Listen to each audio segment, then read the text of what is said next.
E o Verbo se fez carne e habitou entre nós. E vimos a sua glória como a glória do unigênito do Pai, cheio de graça e de verdade. João testificou dele e clamou, dizendo: este era aquele de quem eu dizia: o que vem depois de mim é antes de mim, porque foi primeiro do que eu. E todos nós recebemos também da sua plenitude, graça sobre graça. Porque a lei foi dada por Moisés, a graça e a verdade vieram por Jesus Cristo. Vamos orar. Pai, é no nome do teu Filho Jesus que nós oramos, pedindo que o Senhor nos cubra com a tua graça, nos dando o entender da tua palavra. Que nesta noite, de maneira especial, a tua graça nos alcance. Alcance ao ponto de transbordar. Faça isso conosco, ó Deus. Em nome de Cristo Jesus. Amém. Você pode sentar.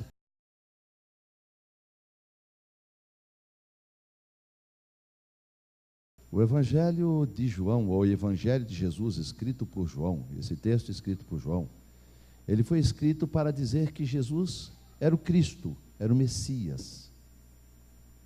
O propósito dele era mostrar a divindade de Jesus e também a sua humanidade. E é interessante, irmãos, quando a gente se depara aqui com esta passagem. No Velho Testamento, tente imaginar qual era a visão que eles tinham de Deus no Velho Testamento. Eles tinham a visão de um Deus amoroso? Tinham. Mas a visão do amor de Deus, eles percebiam no cuidado do Senhor. Viu o Senhor sustentando, viu o Senhor provendo, viu o Senhor abençoando. E eles percebiam, então, o carinho de Deus, suprindo. Isso mostrava o amor dele, cuidando do seu povo. Mas, na verdade, o acesso ao Pai era um tanto quanto restrito. Eles guardavam, por conta da lei, dos preceitos, dos mandamentos, eles guardavam um temor mais para medo do que para um relacionamento de intimidade. A gente vê quando Deus se revelou a Moisés dando as tábuas da lei. Irmãos, aquilo, imagina como foi. Aquele monte pegando fogo, a glória do Senhor tomando conta daquele lugar, a nuvem que cobria aquele lugar, a voz do Todo-Poderoso falando a Moisés. Tudo isso impactou o povo de tal maneira que o povo ficou surpreso, porque eles chegaram a dizer assim, nós vimos a glória do Senhor. Nós vimos, eles viram aquilo que aconteceu, aquele Shekinah, ali na hora da entrega da lei. Eles viram aquilo ali. E eles ficaram admirados pelo seguinte: nós vimos e não fomos exterminados. Olha só, Deus mostrou a glória dele e nós não fomos exterminados. Ficaram surpresos por isso, porque Deus não havia se mostrado a ninguém. Ninguém podia ver Deus, e eles sabiam que se alguém visse Deus, poderia ser morto. Então Deus se manifestava de muitas maneiras, mas nunca se mostrando como de fato era, porque as pessoas não suportariam. Então, quando eles viram a glória do Senhor ali no Monte Sinai, entregando as tábuas da lei, eles ficaram surpresos, ficaram admirados, ficaram impactados, não só pela manifestação da glória, mas também por não terem sido mortos. Vocês se lembram daquela passagem de Isaías? Quando Isaías viu ali, recebeu o seu chamado, está em Isaías capítulo 6, ele diz que ele viu o Senhor assentado num alto e sublime trono, com as suas asas cobria todo o templo, aquela visão dos anjos cantando, dizendo santo, santo, santo é o Senhor. Tudo aquilo era a visão do Deus em glória, mas era uma visão de um Deus que estava no trono reinando. A única visão, a única imagem que Isaías tinha de rei, era o rei que havia morrido, o rei Uzias. Era isso que ele guardava, do rei que reinava em algum lugar. E de repente Deus o leva a ter uma visão de um rei maior que Uzias, um rei que não reinava apenas sobre aquela nação, mas que reinava sobre todo o universo. E ele vê esse Senhor em glória, mas ainda assim era o Deus distante. Era um Deus distante, que a própria visão levava Isaías a se prostrar. E assim foi indo no longo dos anos. Deus até que manifestava a sua glória, mas permanecia distante. O sacerdote só tinha acesso ao Santo dos Santos. Só ele podia entrar uma vez por ano, porque o povo não tinha acesso. Não tinha acesso. Muitos quiseram ver a glória de Deus e não conseguiram. Muitos quiseram ter esse contato mais íntimo com Deus, mas não puderam. Outros nem queriam, porque temiam que caso houvesse um contato, eles seriam mortos. Era essa a imagem que eles carregavam de Deus. E aí, a gente lê: e o Verbo se fez carne e habitou entre nós. E vimos a sua glória, como a do unigênito do Pai. Pensa que negócio legal. Consegue imaginar? Toda aquela glória que foi oculta, revelada às vezes, de repente veio através de Jesus alcançar aquelas pessoas. Sabe o que é isso? Ele estava dizendo que o Deus do Velho Testamento, aquele temido, admirado, se limitou a uma figura humana. O Verbo, que era Deus, o Logos, a palavra, encarnou, veio através de uma pessoa, tão humana quanto qualquer um deles, tão homem quanto qualquer um deles, com as mesmas fraquezas, as mesmas limitações, mas ao mesmo tempo que eles olhavam para aquele homem, eles viam Deus, a glória de Deus na vida daquele homem.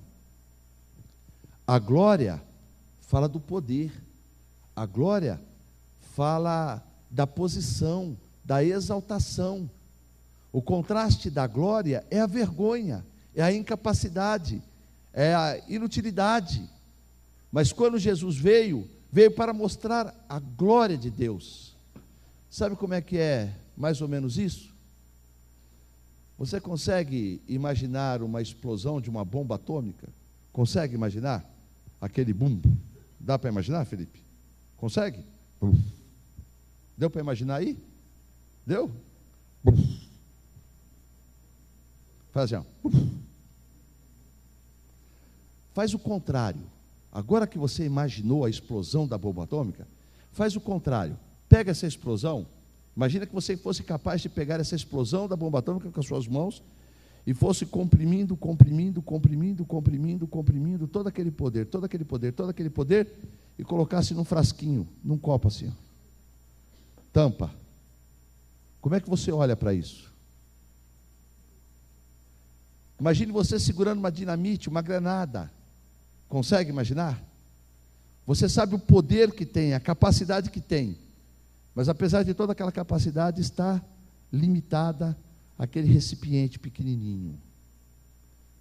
Uma figura muito grotesca, uma ilustração muito grotesca para falar do Deus eterno encarnado. Agora está diante dos meus olhos, e eu contemplando a glória desse Deus. Irmãos, pensa no impacto que isso poderia ter ou teve na vida daqueles que esperaram o Messias, daqueles que ouviam as histórias do sacerdote, daqueles que sabiam que quando o sacerdote entrava no Santo do Santo, tinha que amarrar uma cordinha nos seus pés, porque naquele lugar ninguém podia entrar, e ninguém podia entrar com pecado. Então o sumo sacerdote, ele entrava uma vez por ano, e alguém amarrava uma corda aos seus pés, porque quando ele entrasse naquele lugar, se porventura ele não fosse santo bastante para estar lá, ele poderia morrer. E se ele morresse ali dentro, quem entraria para tirá-lo? Ninguém poderia entrar. Então, se ele não saísse, ele seria puxado por aquela corda. Era essa a imagem que eles tinham de relacionamento, de intimidade com Deus. E de repente, estava ali diante deles o Deus encarnado. O Deus assumiu a figura humana. E isso fala muito, irmãos. Fala muito e fala muito aos nossos corações. Jesus, ele participou da nossa natureza para destruir as forças do mal. Você entende? Com a morte de Cristo na cruz, a morte do homem Jesus, ele anulou o poder da morte que estava nas mãos do diabo. Cadê o glória a Deus? Oh, misericórdia. Você entende isso? Você começa a perceber a importância dele se fazer homem. O Deus encarnado, ele veio para cumprir uma justiça. Ele assumiu a nossa natureza, para que por nossa vez, pudéssemos assumir a natureza dele. Isso é muito legal. Ele, Deus, assumiu a natureza humana, para nos dar a chance de termos a natureza divina. Estão pegando no tranco. Está indo, devagar está indo. Irmãos, isso é tremendo. Isso é muito joia.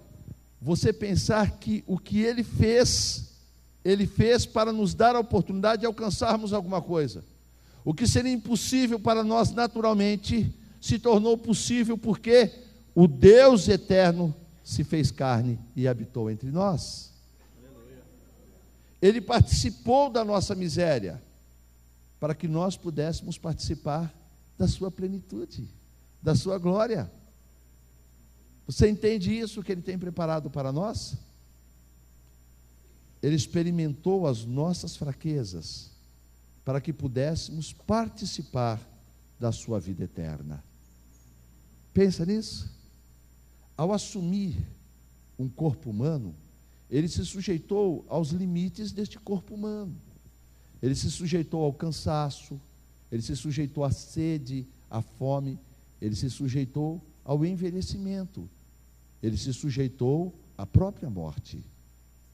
Mas pensa no eterno sendo sujeito à morte. Falar de morte para você ou para mim, que estamos acostumados a conviver, vemos o envelhecimento nos alcançando, pessoas próximas a gente envelhecem e morrem. A morte faz parte, por mais que doa em nós, mas ela faz parte da nossa existência, e nós já aprendemos a conviver com ela, porque revela a nossa limitação. Mas para Jesus, eterno, você pode imaginar quanto foi isso? Se limitar a um corpo limitado, se limitar a um corpo que se cansa, um corpo que tem fome, que tem sede, que envelhece. Você pode imaginar quanto isso custou para ele? Mas por que ele se sujeitou a esse corpo? Para que você e eu pudéssemos ter a plenitude, a vida eterna que ele experimentava antes em glória. É muito legal. Você vê ele pagando todos os preços necessários para que você e eu pudéssemos ter esta vida. E mais do que isso, irmãos, mais do que isso. Aqui nós lemos versículo 16, está aberto? Todos nós recebemos também da sua plenitude, graça com graça. 17, desculpa.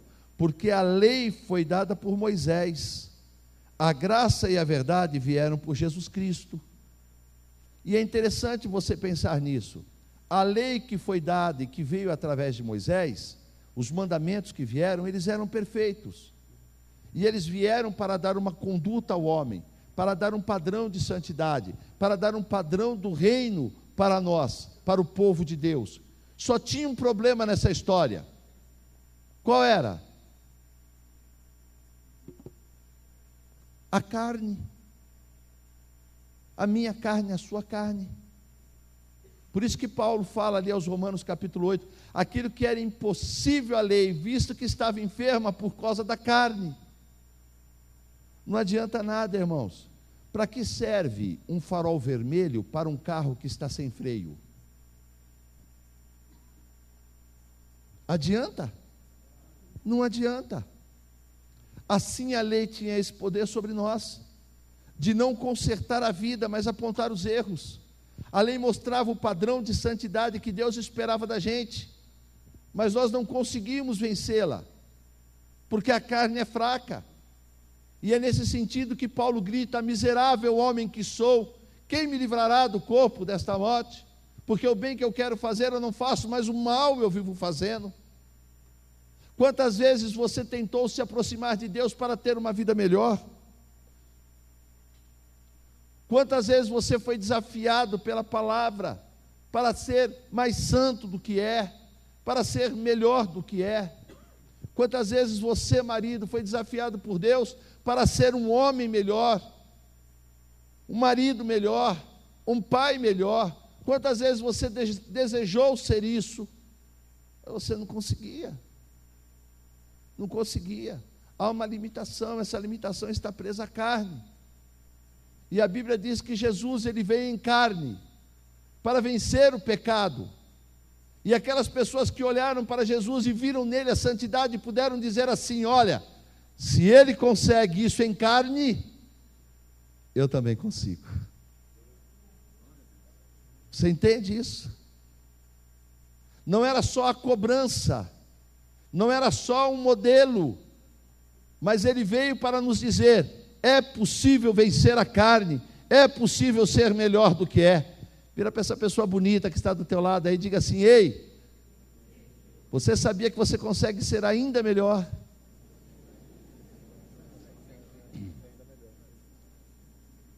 Era isso que está dizendo. Quando Jesus Cristo veio revelar Deus, ele veio revelar o padrão de excelência para a humanidade.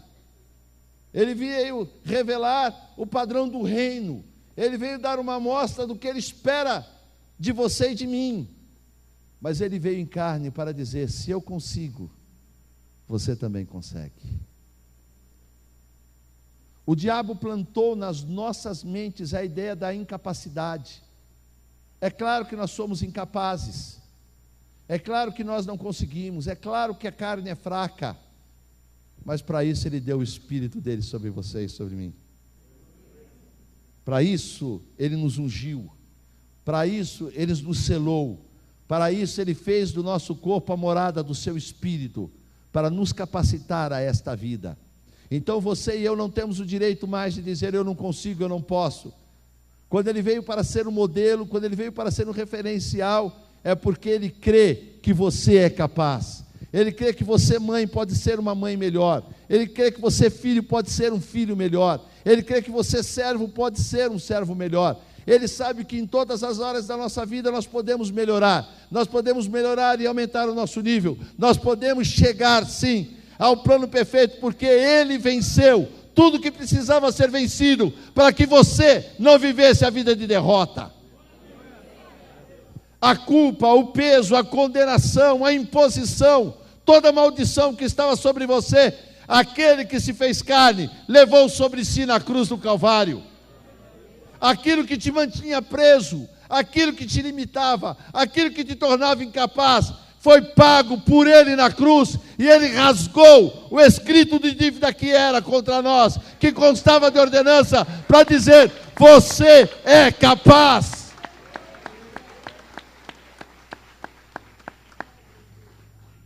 E sabe o que eu acho muito legal, irmãos? E por que essa passagem veio de fato ao meu coração? Porque ele veio em glória. E sabe o que ele revelou em glória? É muito legal. Vocês lá lembraram quando a gente estava falando na semana passada, quando Pedro, Tiago e João acompanharam Jesus e foram até o monte onde Jesus transfigurou? Lembra disso? Lembra que quando eles ouviram a voz do Pai: este é o meu filho amado, em quem me agrado, a ele ouvi. Lembra disso? Qual foi a reação dos três? Caíram por terra. Caíram. Foi a manifestação da glória de Deus ali? Foi. Mas ainda guardavam a imagem do temor. Mas olha que interessante, esse texto diz que o Verbo se fez carne e habitou entre nós. Vimos a sua glória, como a glória do unigênito do Pai. Mas de que jeito que eles viram a glória, irmãos? Olha para o texto. Como é que eles viram a glória do Pai? Como é que a glória se revelou a eles? Eu estou sozinho aqui? Quem está comigo aqui? Cheio de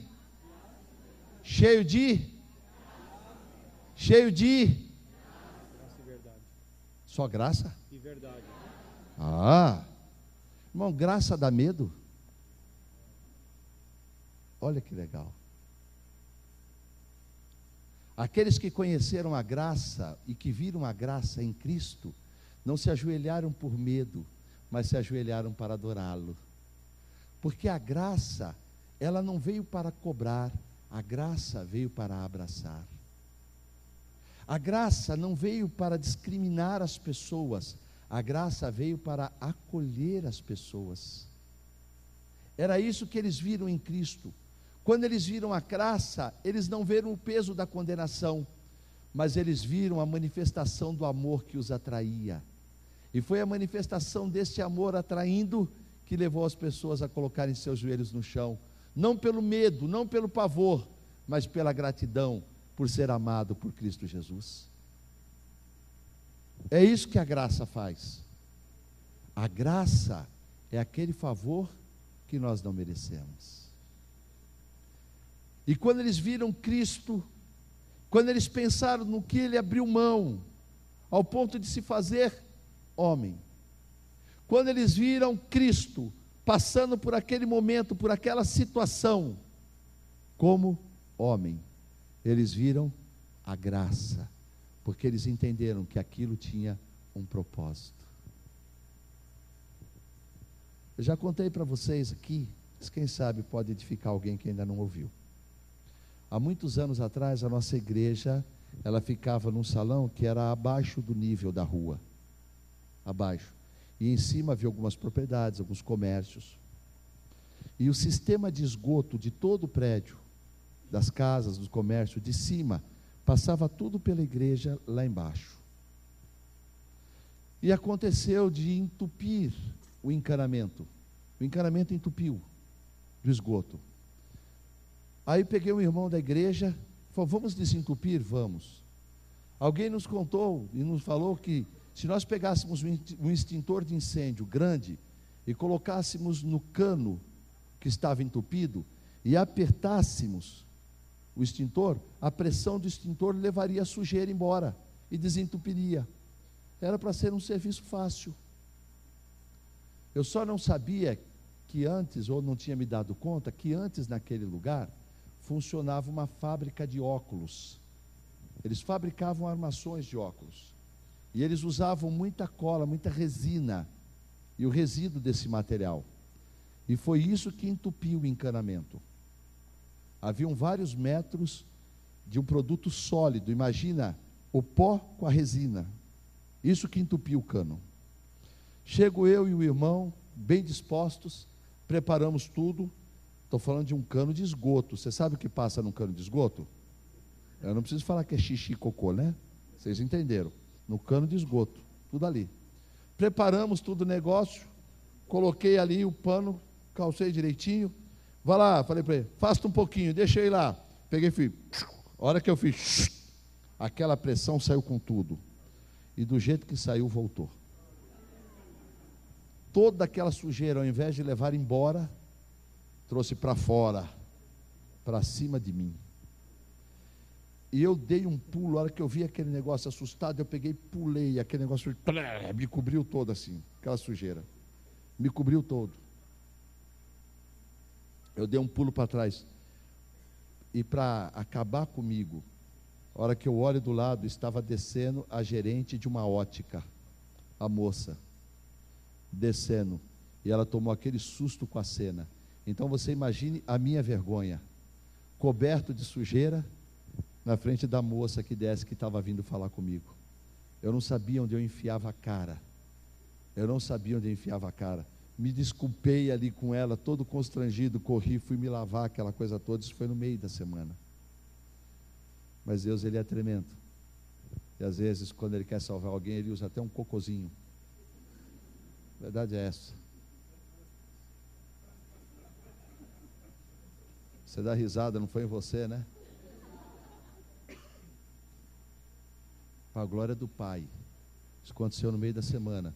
No domingo, aquela gerente estava na igreja, sem ninguém convidar. Espontaneamente ela veio ao culto. E ali no culto ela entregou a vida a Jesus. Aí ela me disse assim, Para mim, todo pastor era safado, ladrão. Eu imaginei que você fosse só mais um. Mas quando eu vi o que você estava fazendo e o que aconteceu com você, eu disse assim: esse homem não é safado, ele não é ladrão. Olha no que ele está disposto, está sujeito. Aquilo a constrangeu. E foi isso que as pessoas viram em Cristo. Ele não precisava. Ele não tinha porquê. Não havia razão. Ele não foi obrigado. A única coisa que o fez passar por tudo que passou foi o amor dele por nós. Eles conheceram a graça. O favor que eles não mereciam, eles viram em Cristo.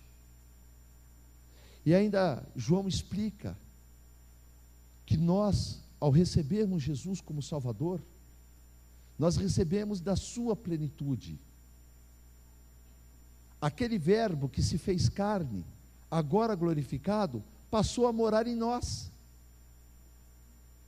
É louco, é estranho, mas aquela plenitude que havia naquele verbo encarnado, hoje há em você e em mim, porque nós temos recebido da sua plenitude, e mais do que isso, graça sobre graça. Graça sobre graça. O que é isso? Graça é um favor imerecido. Pensa assim: você está desempregado, um amigo seu olha para você e se compadece da sua situação. Ele diz assim: eu vou falar lá no trabalho, vou ver se eu arrumo uma vaga para você. Ele vai e conversa com o chefe dele, e o chefe dele abre uma porta e recebe como funcionário dele. Isso foi um favor, não foi? Isso é graça, certo? Recebeu a graça, você entende isso? Entende? Entende, gente? Vamos combinar uma coisinha? Quando eu perguntar, você responde. Porque assim eu sei que você está comigo, você não pegou no sono. Você sabe que tem gente que dorme de olho aberto, né? Bom, aí você arrumou um emprego, você recebeu um favor. Só que chegando lá, você descobre que você não sabe fazer o serviço. E você pensa assim: então eu vou ser mandado embora, porque eu não sei fazer o serviço. Aí ele volta lá e fala assim: não se preocupa não, eu te ensino. Eu te ensino.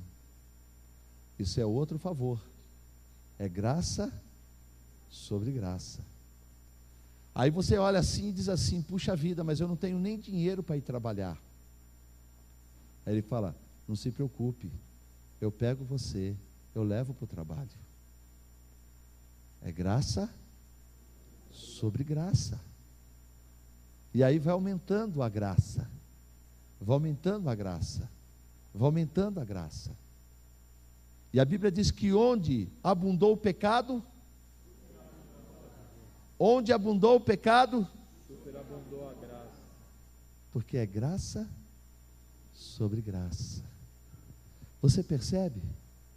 Aquele que te chamou para o reino, já fez o favor de te chamar para o reino, porque ele experimentou as suas trevas. A Bíblia diz: o mundo que estava em trevas viu a luz, que era Jesus. Ele veio para um mundo tenebroso, ele veio para um mundo em trevas, mas também diz que ele nos libertou do império das trevas e nos transportou para o reino do Filho do seu amor. Agora você e eu vivemos em luz. Isso foi graça? Ah, mas a graça não para aí. Ele continua agindo com graça em nossa vida. Ele me deu uma casa, ele me deu uma esposa que me ama, ele me deu filhos que eu amo. Isso é graça. Isso é graça. E para mim, graça sobre graça, porque além dessa família, me deu vocês. É graça sobre graça. É graça sobre graça. E a graça não para. Alegria minha. Esses dias atrás, eu estava ali naquele balcão, conversando ali com alguém, com alguns irmãos, ali na cantina, e de repente umas criancinhas vieram com ele: pastor, pastor, e vieram e me abraça, e enche o meu ego, como eu gosto. As crianças me abraçando, daí vem o Guilherme, pastor, eu queria mostrar o desenho, sabe, muito legal. Outro dia eu aqui conversando com alguns irmãos aqui na frente, e ele queria me mostrar uma música do Sansão. Ele queria pegar o clipe do Sansão.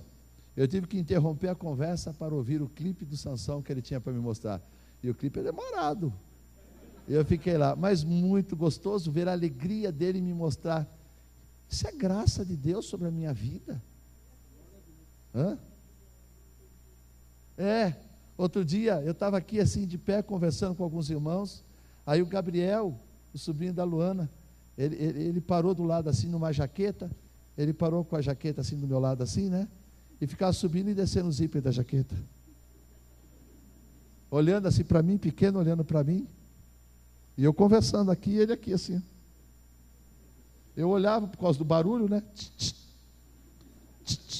E eu olhando. Aí eu peguei, pedi licença, né? Licença. Oi, Gabriel, você quer falar comigo alguma coisa? Não, eu só queria te ver. Fala a verdade, irmãos. Não derrete? Não derrete? É graça. Quantos avós estão chorando porque não têm acesso ao neto? E eu que não tenho neto, tenho um monte. A Bíblia fala que a Estéria foi mãe de muitos filhos. Você entende isso? Tem um monte de neto, um monte de irmão, um monte de primo, um monte de amigo. Isso é graça sobre graça, operando na nossa vida. É tudo fruto da misericórdia de Deus em nós. É tudo fruto da bondade de Deus na nossa vida, operando na minha, na sua. Você vai sair daqui, você vai para sua casa. É graça. Você tem uma esposa que te abraça, é graça. Você tem um filho que te ama, é graça. A grande maioria dos que estão aqui vão acordar amanhã cedo e vão trabalhar, tem um emprego, isso é graça. Abriu a porta de emprego, capacitou, te manteve lá, é graça. A graça de Deus operando. E foi muito legal que as pessoas viram em Cristo. Não era aquele trovão do monte, não era a voz como de muitas águas, era o Verbo encarnado diante dele, pessoa que sangrava como eles, e estava ali, cheio de graça. Sabe o que exalta a graça? Sabe o que valoriza a graça? E por isso é graça? É saber que você não merece. É olhar para si mesmo e descobrir que eu não mereço tanto amor, porque eu sou falho, porque eu sou fraco. Mas por isso que é graça. Se eu merecesse, não seria graça. Se eu fosse bom, não seria graça. Se o reino fosse conquistado pela nossa perfeição, não haveria graça. E seria sem graça. Mas Deus olhou, e mesmo olhando para você e para mim, vendo todas as nossas imperfeições, todas as nossas fraquezas, todas as nossas falhas, Ele decidiu nos amar e nos cobrir com graça. Foi a manifestação desse amor que foi entendida como graça. Como graça. A graça é mais do que um amor, irmão. Você entende isso? Eu lembro de um pai que, quando seu filho era pequeno, ele orou, seu filho passou por um problema de saúde muito sério, ao ponto de ser desenganado pelos médicos. Aquele pai que conhecia a misericórdia de Deus e começou a clamar e pedir para que Deus curasse o seu filho pequeno. Deus ouviu a oração e o menino foi curado.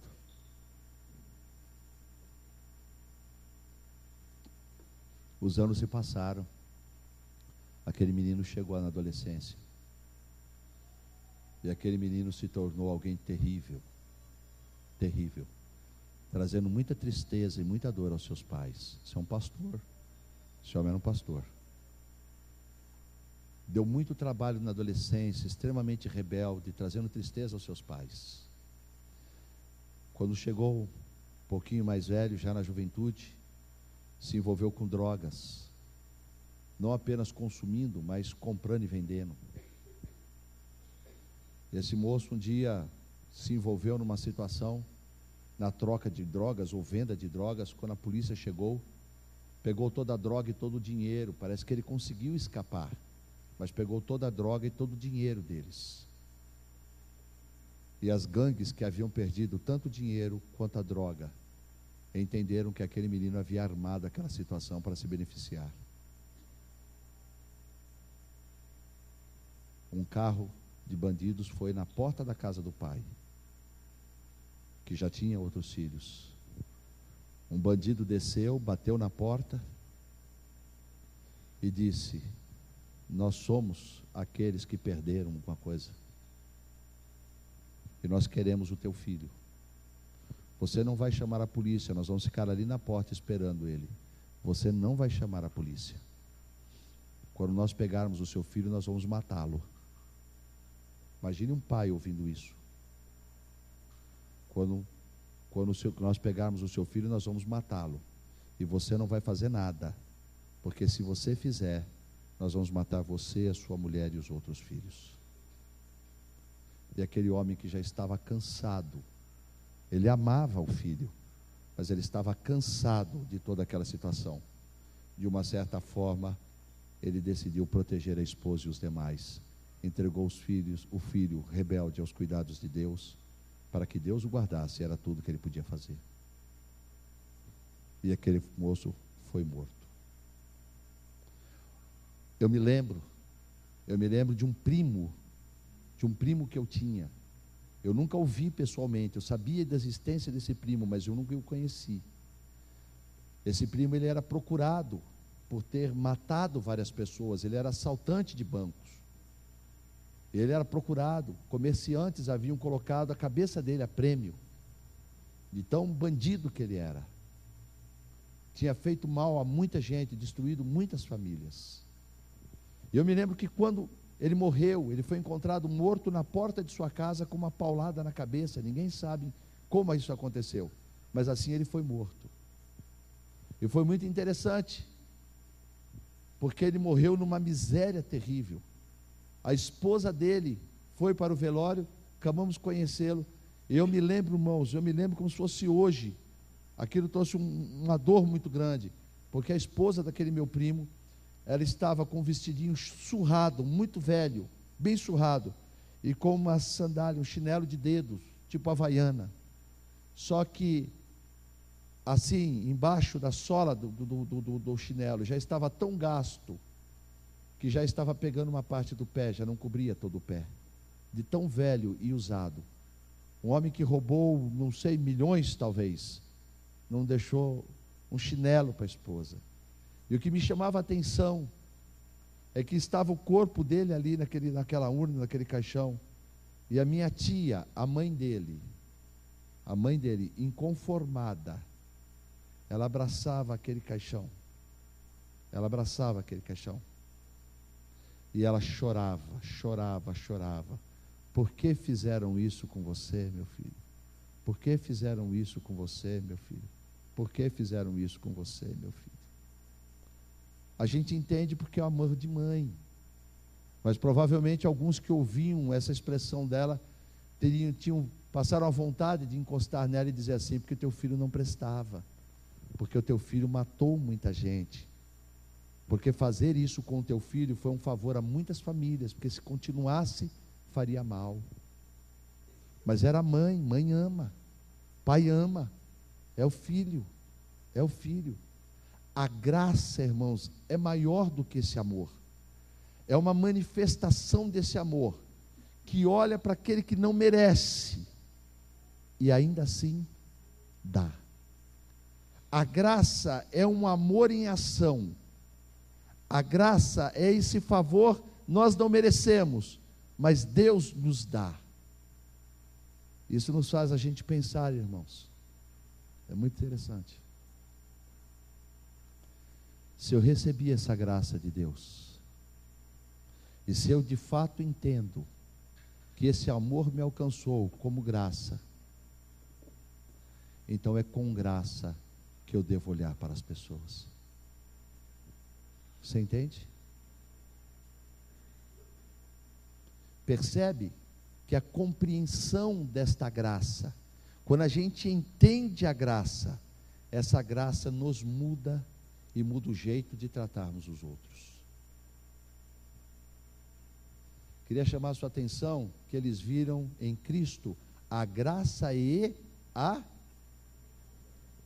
verdade. Ela aponta ao erro. A verdade diz o quanto somos errados. A verdade vai dizer que aquilo que você não fez não era, que aquilo que você fez não era certo. A verdade discrimina.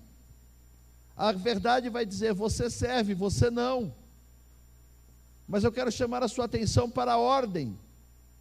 Primeiro veio a graça, depois a verdade.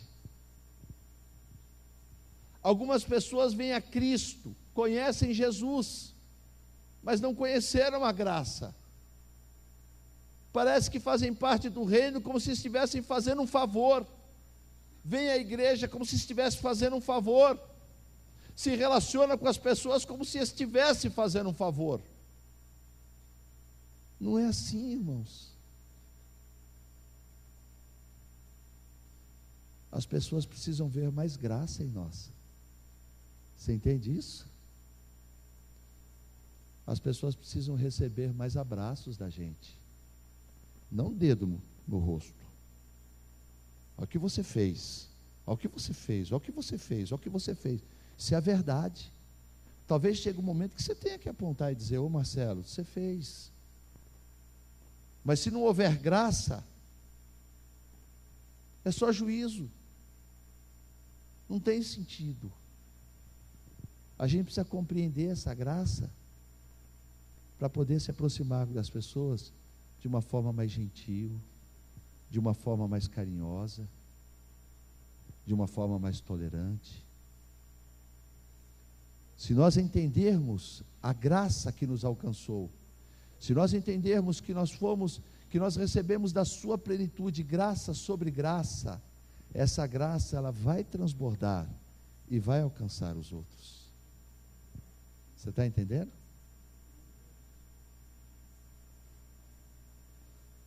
A graça não vai ser só um tema para a música, para a gente cantar na hora do louvor. A graça não vai ser um tema para em algum momento você exaltar a Deus levantando as suas mãos. Mas a graça ela vai se tornar prática na tua e na minha vida. E vai ser uma forma de alcançarmos as outras pessoas. Sem julgar. Sem atribuir culpa. Sem atribuir peso. Mas as pessoas olharão para nós e verão a graça de Cristo. A graça. A gente precisa aprender a manifestar a graça de Deus. Ah, mas a gente tem que fazer vista grossa para o pecado dos outros? Não. Mas quem vive e quem tem a visão da graça, vai se aproximar daquela pessoa que está em pecado com a intenção de ganhá-la, e sempre revelando graça. Aquela pessoa que está em pecado, vendo uma pessoa com graça se aproximar dela, ela vai ver o amor, vai ver o carinho, e a pessoa vai entender que mesmo sendo assim, Ele me ama. Ele não veio para me julgar, Ele não veio para se desfazer de mim, Ele não veio para me humilhar, para me envergonhar. Ele se aproximou de mim porque Ele quer me ver melhor, porque Ele me ama. É isso que a graça deve produzir em nós, nos nossos relacionamentos. Por que para algumas pessoas conviver é fácil, mas para outras é extremamente difícil? Você já viu como existem pessoas que são melindrosas nos seus relacionamentos? Você já percebeu como algumas pessoas preferem o isolamento a conviver com os outros? Porque quando nós convivermos com as pessoas, irmãos, à medida que convivermos com as pessoas, os defeitos destas pessoas aparecerão. Eu tenho certeza. Eu não lembro de alguma coisa errada na vida do Renan. Eu não lembro. Nos contatos que eu tenho com o Renan, eu estou aqui olhando para você, é sincero. Eu não lembro de você ter feito alguma coisa errada que eu pudesse falar assim, não, aquele dia você pisou na bola. Eu não lembro, Renan. Eu fico feliz por isso, sabe? Eu não lembro mesmo. Mas eu não sei se o Walter e a Betânia diriam a mesma coisa. Nem vou perguntar. Vamos deixar só na primeira parte, né? Vamos deixar só na primeira. Nem vou, mas você entende? Porque convive. Convive. A Letícia talvez esteja aí, né? Pastor, passa mais tempo com ele, né? Mas assim somos nós. Você vai convivendo com as pessoas, você vai descobrir as falhas das pessoas. Se encontrar com elas aqui, eu acho muito interessante. Perdoai-vos uns aos outros. Não é o que a Bíblia diz? Perdoai-vos uns aos outros. Olha o Gabriel, sentado lá naquela pontinha lá. Faz assim, Gabriel.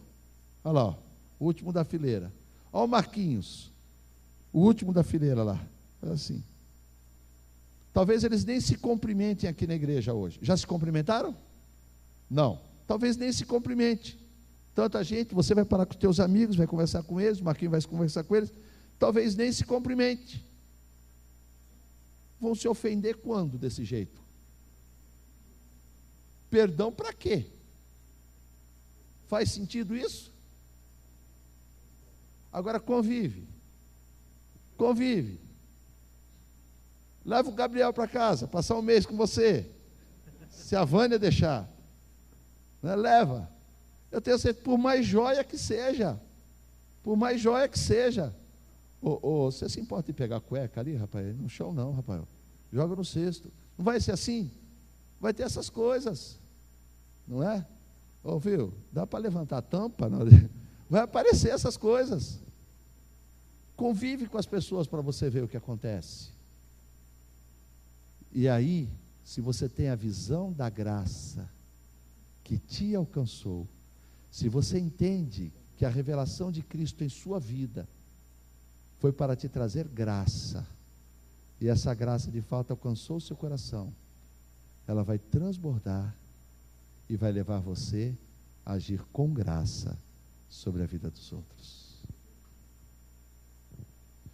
Você e eu temos um desafio, irmãos, e você não sabe o quanto é difícil para eu falar isso, porque é um grande desafio para mim.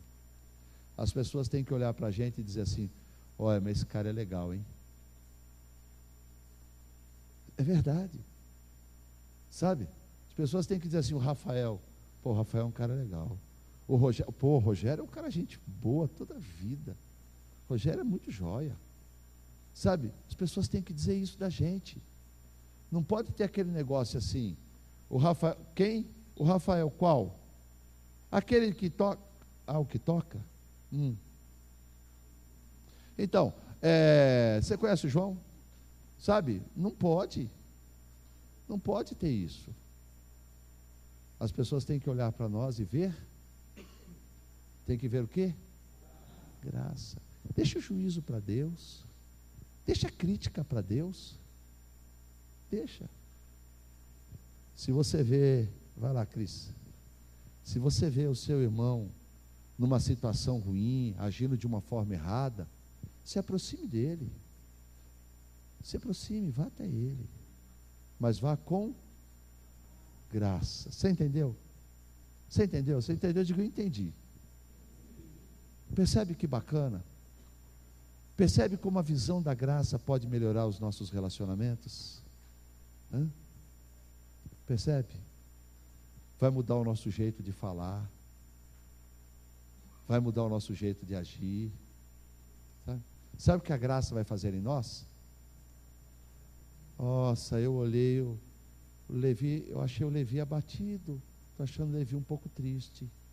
Deixa eu bater um papo com ele. Ô Levi, dá um abraço aqui, rapaz, como é que você está? Estou achando você um pouco chateadinho. Está tudo bem com você? Isso é graça. Isso é graça. A verdade talvez diga, negão metido, hein? Talvez, percebe? Mas a graça não. A graça, e aí, querido? Está precisando? Está precisando de mim? Sabe? Você sarou? Você melhorou? Escuta, Eu não te vi domingo na igreja, está tudo bem com você? Isso é graça. Isso é graça. Em casa, com a esposa, isso é graça.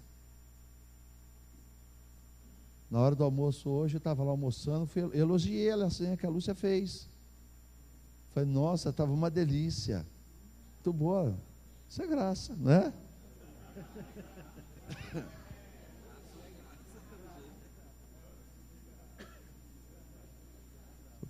Tiago falou que o pai está cheio de graça. Está mal intencionado.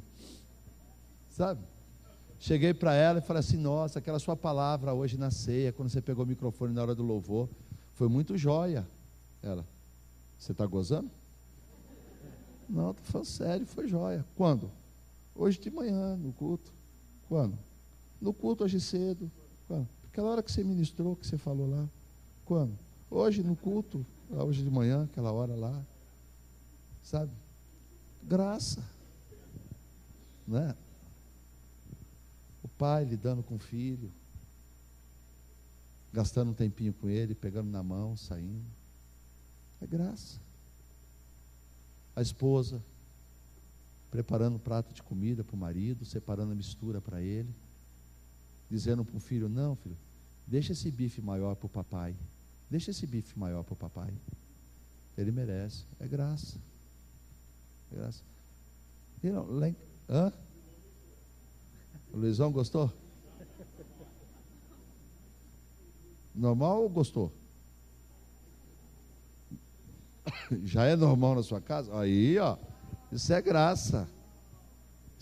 Percebe? São detalhezinhos no relacionamento com os irmãos. O irmão erra com você, não tem problema, você releva o erro. Por quê? É graça. Tem gente que fica se apegando ao errinho do outro. Aí o Sanderson, aquele jeito que não muda. Para com isso, você não tem graça. Né? Sabe? É porque você não tem graça. Quem tem graça releva, perdoa. Amiguinha chata, não tem amiga que é chata, né? Não tem? Tem um monte de amiga chata, mas é chata para os outros, para você não, porque você tem graça. Você tem graça, não é? E assim, irmãos, dentro de casa, na igreja, no trabalho. Já pensou, irmãos, tem crente que é insuportável no trabalho. Tem crente que lá no trabalho, sabe, é uma pessoa chata demais, intolerante, ninguém gosta dele no trabalho. Onde é que está a graça? As pessoas têm que falar, não, fulano é legal, não, o cara é muito jóia, conversa com fulano, ele te ajuda, porque nós temos graça. Você entendeu isso? Será que faz sentido? Será que é a compreensão da graça que nos alcançou? E o Verbo se fez carne e habitou entre nós. E nós vimos a sua glória. Aquela glória que se revelou nos montes, nas vozes, nos trovões, na criação. Aquela glória foi vista em Cristo, o Verbo encarnado. Cheio de graça e de verdade. Pergunta para a pessoa bonita que está do seu lado. Pergunta assim, ó. Você acha que eu sou uma pessoa com graça? Você acha, Lu, que eu sou uma pessoa com graça? Muito, né? Você acha?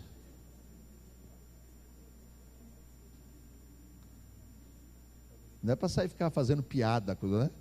Nossa, que minha gracinha esse irmão. Não, não é isso. A graça de Cristo se manifestando. Vamos ficar em pé, vamos orar. Você sabe que as coisas vão acontecendo na vida da gente. Você leva uma pancadinha hoje, você leva outra amanhã, e a gente não percebe. Algumas circunstâncias vão roubando a graça da gente.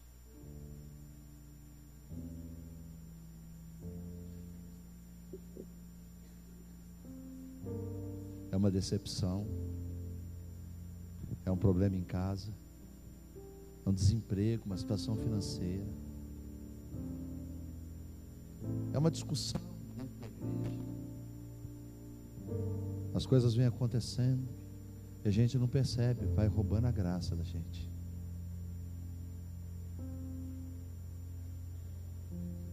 Talvez você um dia já foi mais legal do que você é. Será que tem isso?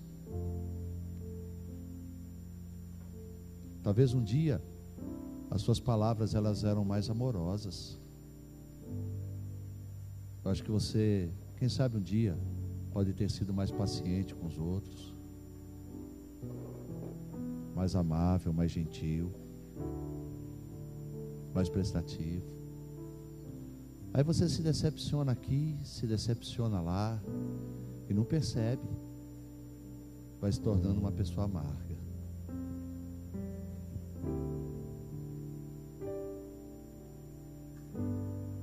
Eu sei que eu já fui mais legal do que eu sou. Eu sei disso.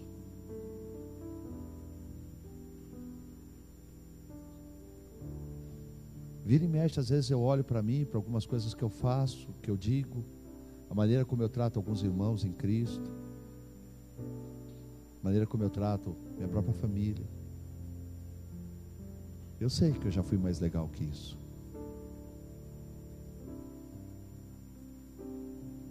E a gente descobre que está faltando graça. E aí a gente precisa voltar aos pés da cruz. Precisa voltar para aquele lugarzinho onde a nossa história começou com Cristo. E a gente descobre a graça dele por nós. E a gente começa então a contar a graça sobre graça. E ver o amor dele por nós. Como ele me trata. Como ele cuida. Como ele me suporta. Como ele me ama. Como ele fala comigo. Como ele cuida de mim. E a gente é constrangido pela graça de Cristo em nós. O amor dele nos constrange. E quando ficarmos corados diante do amor dele por nós, entendermos a graça dele sobre as nossas vidas, a gente abre o coração, não só para receber a graça, mas para a graça sair e alcançar as pessoas que estão perto de nós.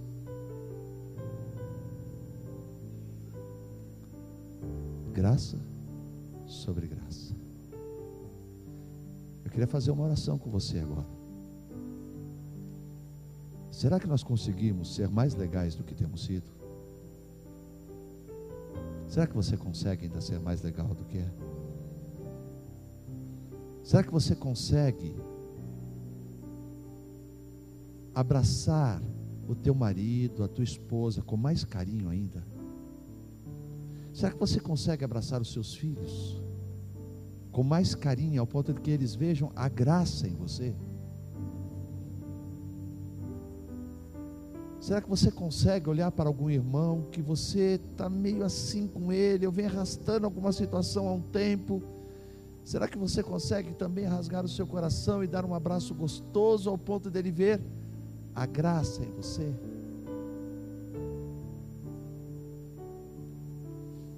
Será que a gente consegue ser melhor? Será que você consegue ser melhor? Será que você consegue, por alguns instantes, deixar as suas esquisitices de lado, seus rancores, amarguras, as suas diferenças,